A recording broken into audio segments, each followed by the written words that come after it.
இயேசு பிலிப்பு செசாரியா பகுதிக்கு சென்றார்.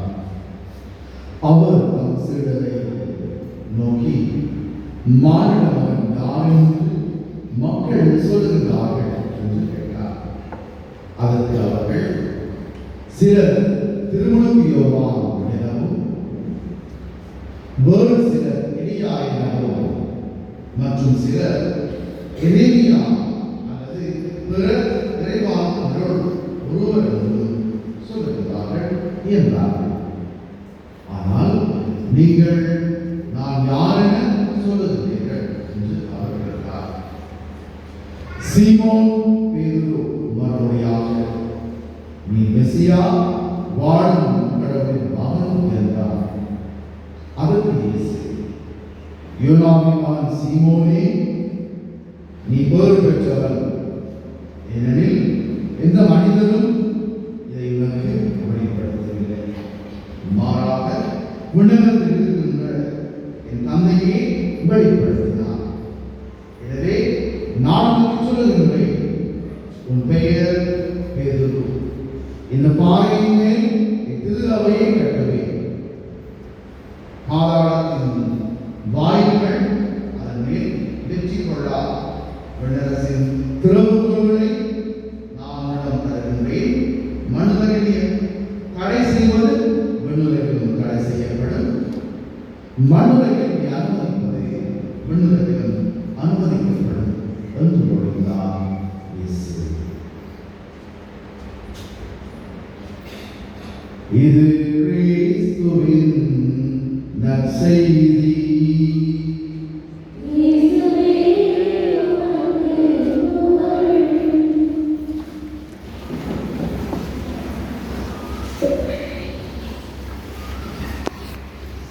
இந்த நாளில் நாம் திருத்தந்தை லியோ அவர்களுக்காக செவிக்கும்படி பாப்பரச தினம் எங்களுக்கு அழைக்கப்பட்டிருக்கின்றது. சகோதரங்களே, அதே வேளை இன்றைய நாளில் நாம் அனைவரும் திரு அவையின் 2 தூண்கள் எனப்படுகின்ற திருத்தூதர் பேதுரு அல்லது ராயப்பர், திருத்தூதர் பவுல் அல்லது சின்னப்பர் ஆகியோருடைய பெருவிழாவை கொண்டாடுகின்றது. பிரியமான பிள்ளைகளே, சகோதர சகோதரர்களே, திருத்தூதர் பேதுரு அல்லது ராயப்பர் இவரை பற்றி நமக்கு நன்கு தெரியும். திரு அவையின் முதலாவது திருத்தந்தை இவர்தான். இவருக்கு பிறகுதான் இங்கு இருக்கக்கூடிய போப் லியோ 14 அல்லது 14ஆம் லியோ 267வது திருத்தந்தை லியோ இருக்கிறார் சொன்னால், முதலாக இயேசு ஆண்டவர் பேதுருவை தான் திரு அவையின் திருத்தந்தையாக தலைவராக ஏற்படுத்தினார். ஒரு பக்கம் பேதுரு, மற்ற பக்கம் பவுல் அல்லது சின்னப்பர். பிள்ளைகளே, சகோதர சகோதரர்களே, 2 புனிதர்களை பற்றி நாங்கள் ஆழமாக தெரிந்திருக்க வேண்டும். ஏனென்றால் எங்களது திரு அவையின் வாழ்வில் 2 பேரையும் நாங்கள் ஒருபோதும் தவிர்க்க முடியாது. பெத்சாயிதா ஊரை பிறப்பிடமாக கொண்டு கப்பர்நகூமில் தன்னுடைய வாழ்க்கையை ஆரம்பித்த பேதுரு இயேசுவால் அழைக்கப்படுகின்றார். முதல் 4 சிலர்கள் பேதுரு, சகோதரர் அந்திரேயா, யோவான், அவருடைய சகோதரர் யாக்கோபு. ஆகவே இயேசுவால் அழைக்கப்பட்ட முதல் திருத்தூதர். இது முதல் நீங்கள் மீன்களை அல்ல மனிதர்களை பிடிப்பவர்கள் ஆவீர்கள். உன் பெயர் பேதுரு. அவருக்கு சீமோன் தான் அவருடைய பெயர். இயேசுவின் பெயர் பேதுரு, பீட்டர், பாறை. இது என்னுடைய திரு அவையை நான் கட்டுவேன். அவருக்கு 16 தூபத்தை இயேசு ஒப்படைத்தார். இவருடைய வாழ்க்கை நான் பார்க்கும்பொழுது, பேதுருவாய் பார்க்கும்பொழுது, இதற்கும் அவர் துணிந்த ஒருவராக எங்களுக்கு செய்தியை எடுத்து காட்டப்படுகிறார். பல உதாரணங்கள் இயேசுவின் உடன் பயணித்த ஒரு திருத்துவராக இவர் காணப்படுகிறார்.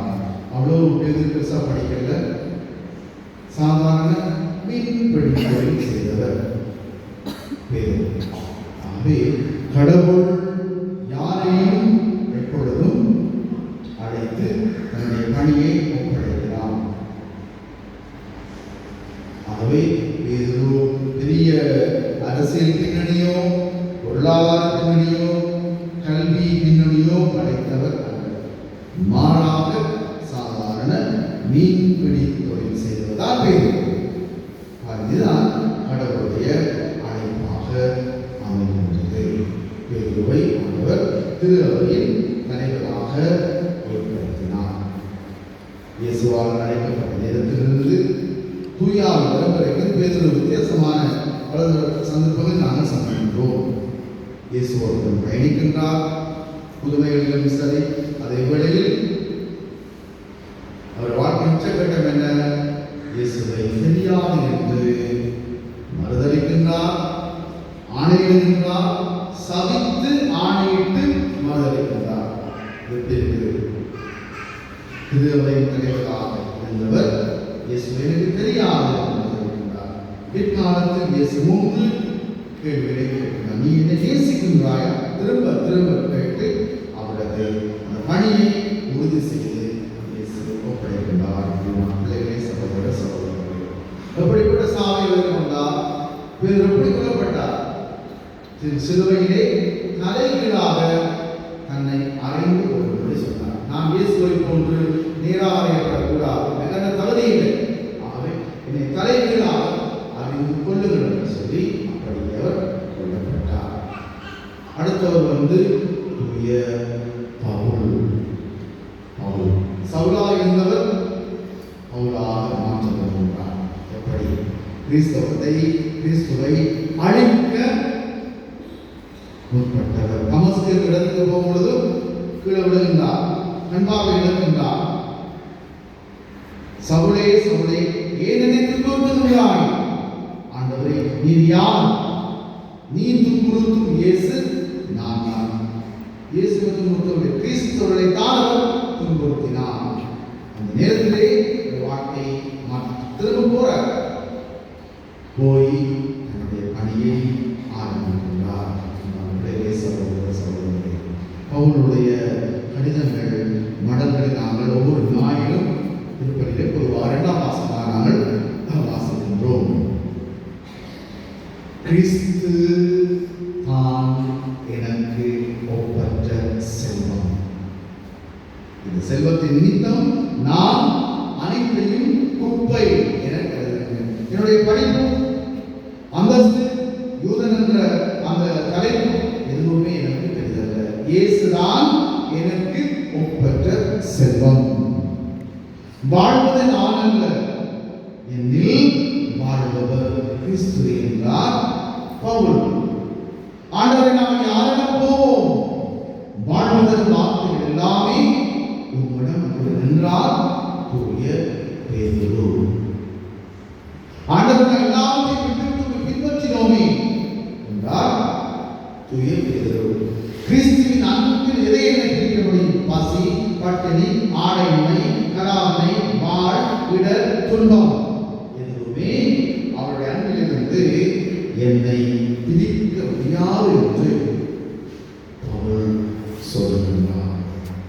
பவுல் உடைந்து போன பொழுது ஆனால் பவுலுக்கு சொன்ன வார்த்தை அஞ்சாது, போதித்துக் கொண்டே இரு, ஏனென்றால் என் அருள் கொண்டே எனக்கு போதும். ஆகவேதான் அழகாக பவுல் சொல்லுவார், எனக்கு வலுவூட்டுகிறவரை துணை கொண்டு என்னால் இதையும் செய்ய முடியும். அவ்வளவு ஆழமான அடிப்படைகளை 2 பேரும் நமக்கு தருகிறார்கள். நம்ம பிள்ளைகளை சகோதர சகோதரர்களே,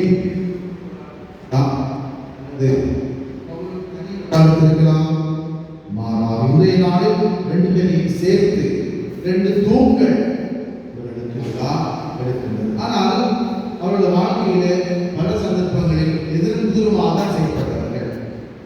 கற்றுக்கொள்வோம் அவர்களது வாழ்க்கையிலிருந்து. திரு அவை முரண்பாடுகள்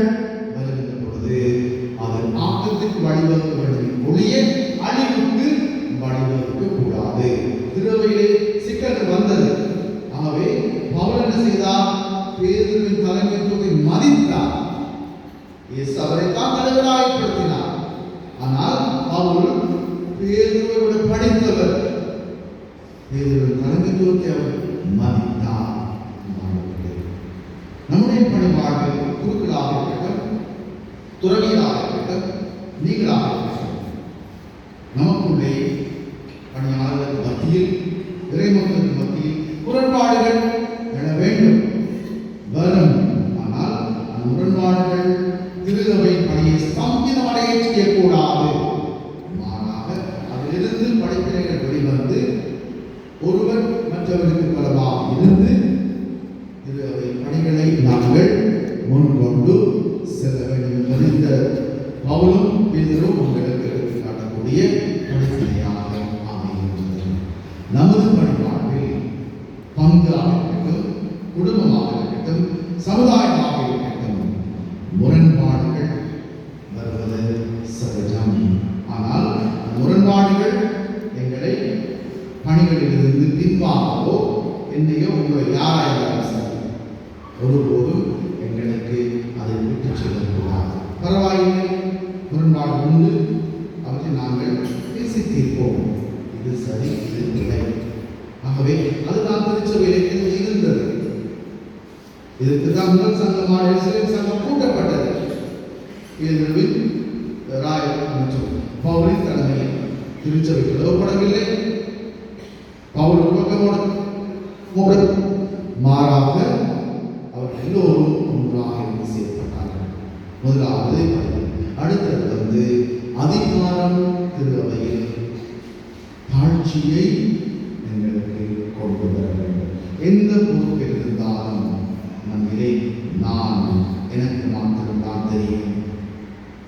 நான் அகங்காரம், ஆணவம், மமதை, கர்வம் ஒருபோதும் பணி செய்தவர்களுக்கும் பணியை பொறுத்த யாருக்கும் இருக்கவே கூடாது. அவருக்கும் பேருக்கும் இது அறவே இருக்கவில்லை. அவர்கள் தலைவர்களாக இருந்தார்கள். பேரு தலைவர், அவள் புறையினத்தாரை திருத்துதல். ஆகவே ரெண்டு பேருக்கும் அந்த செருக்கோ அந்த ஆணவமோ இருக்கவில்லை. மாறாக வாழ்வது நான் அல்ல, வாழ்வுவர் கிறிஸ்துவே. ஆண்டவரே, நாம் யாரிடம் போவோம் என்று சொல்லக்கூடிய அளவிற்கு அவளும் பேருவும் தங்களை தாழ்த்திக் கொண்டார்கள். அதிகாரங்கள் நமக்கு தரப்பட்ட பொழுது அந்த காட்சியினை நாங்கள் பெற்றுக்கொள்ள வேண்டும். பேதுருவும் பவுலும் பன்முகத்திலே செயல்பட்டார்கள். பேதுரு தலைவர், பவுல் புறையினத்தானே திருத்துவாகவே பல சிக்கல்களை எதிர்கொள்ள வேண்டியிருந்தது அவர்கள். ஆனால் ரெண்டு பேரும் ஒன்றாக செயல்பட்டு நாங்கள் வாசிக்கின்றோம். பவுலும் பேதுரு 5 தடவைகள் ஒரு இடத்திலே சந்தித்திருக்கிறார்கள். அந்த சந்திப்பு அவர்களுக்கு உறவை ஏற்படுத்தி ஒளிய பிரிவினையை ஏற்படுத்தவில்லை. இறுதியாக பேதுருவும் பவுலும் செய்த இயேசுவிடம் ஒரே போட்டி. வேறு யாரிடமும் அவர்கள் செய்ததில்லை. இயேசுவை தவிர வேறு நிலைமை நோக்கி பயணித்திருந்தால் இன்று அவர்களை நாங்கள் உயர்த்த மாட்டோம், கூடுதலுக்கு சொல்ல மாட்டோம். ஆனால் 2 பேரும் இயேசு என்னும் புள்ளியில் தான் சந்தித்தார்கள். ஆகவேதான் அவர்களது பணி இன்றும் பாராட்டப்படுகிறது. நமக்கு என்ன தரப்படுகிறது? நாம் நம்முடைய குருத்துவ பணியோ, புறவர் பணியோ, இறைமக்கள் உங்களது பணியோ இயேசு என்னும் புள்ளியில் தான் சந்திக்க வேண்டும். இயேசுவை தவிர்த்து என்னுடைய மகிமைக்காக, உங்களுடைய பொருளுக்காக நாங்கள் செய்ய உட்பட்டால் அது இயேசுவின் பணியே, அது என்னுடைய சொந்த பணியாமல் என்னுடைய மகிமைக்காக நாங்கள் செய்ய உட்பட்டோம். மாறாக இயேசுவின் புள்ளியில் தான் நாம் தொடர வேண்டும், நிறைவு செய்ய வேண்டும் என்பது இந்த திருக்குறள் என்று நமக்கு தரக்கூடிய படிப்பனையாக அமைந்திருக்கிறார்கள். இந்த பாடங்களை எடுத்துக்கொள்வோம். நாம் முரண்பாடுகள் வழங்கும் பொழுது சமரசமாக தீர்த்து வைத்து வழிவகுப்போம்.